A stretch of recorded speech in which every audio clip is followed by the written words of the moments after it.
કે રાજકીય પક્ષો ગમે તેવા દાવ કરે, ગમે એટલી સુફિયાણી વાતો કરે, તેમને માત્ર ને માત્ર જીતવાલી હોય છે. એ માટે જે કરવું પડે એ કરવા માટે બધા જ રાજકીય પક્ષો તૈયાર હોય છે. તેમાં જ્ઞાતિનું સમીકરણ મુખ્ય હોય છે.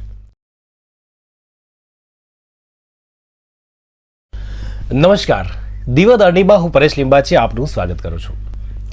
ચૂંટણી નજીક આવે એટલે જ્ઞાતિવાદી ઓળખોને નવેસરથી ધાર નીકળે.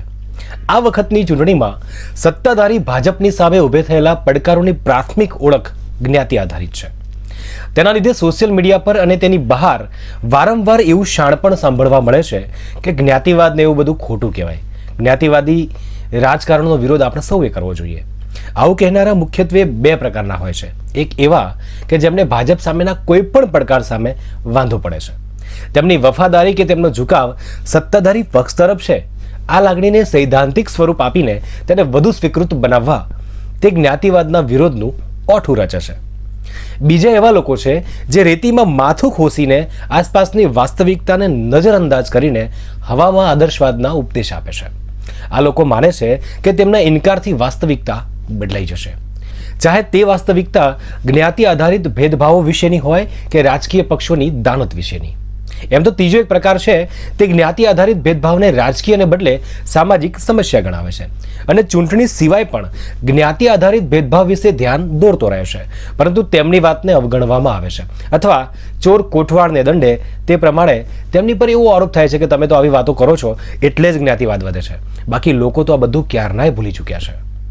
જોકે આ બધી વાતો કરતાં પણ એક સારી એવી સચ્ચાઈ એ છે કે રાજકીય પક્ષો ગમે તેવા દાવ કરે, ગમે એટલી સુફિયાણી વાતો કરે, તેમને માત્ર ને માત્ર જીતવાલી હોય છે. એ માટે જે કરવું પડે એ કરવા માટે બધા જ રાજકીય પક્ષો તૈયાર હોય છે. તેમાં જ્ઞાતિનું સમીકરણ મુખ્ય હોય છે.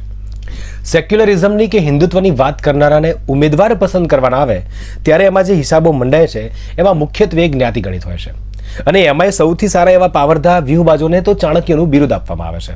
અને આવા વ્યૂહખોરોની ઘણી મહાનતા એ ગણતરીમાં સમાયેલી હોય છે કે કયા વિસ્તારમાં કઈ જ્ઞાતિઓની સંખ્યા મતની રીતે પ્રભાવી છે અને એવા પ્રભાવની જ્ઞાતિ જૂથોના મતોના સરવાળા કેવી રીતે પાર પાડવા.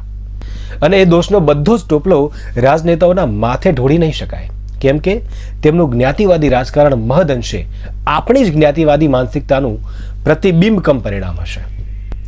દર્શક મિત્રો, ચૂંટણીના આ કાવા દાવા અને દાવાપેચ જ્યારે ચાલી રહ્યા છે ત્યારે આ જ્ઞાતિવાદી રાજકારણની વાતો અમે તમારી સામે મૂકી છે. આપ સૌએ એ વિષયમાં પણ વિચારવું જોઈએ કે ખરેખર તમે આવનારા સમયમાં મત જ્યારે આપો છો ત્યારે કેવી રીતે આપો છો? જ્ઞાતિના આધારિત આપો છો કે પછી તમારા મત વિસ્તારની વિકાસની પસંદગીને આપો છો? આવી જ રીતે આપણે આવનારા એપિસોડમાં મળતા રહીશું. ત્યાં સુધી જોતા રહો દીવાદાંડી.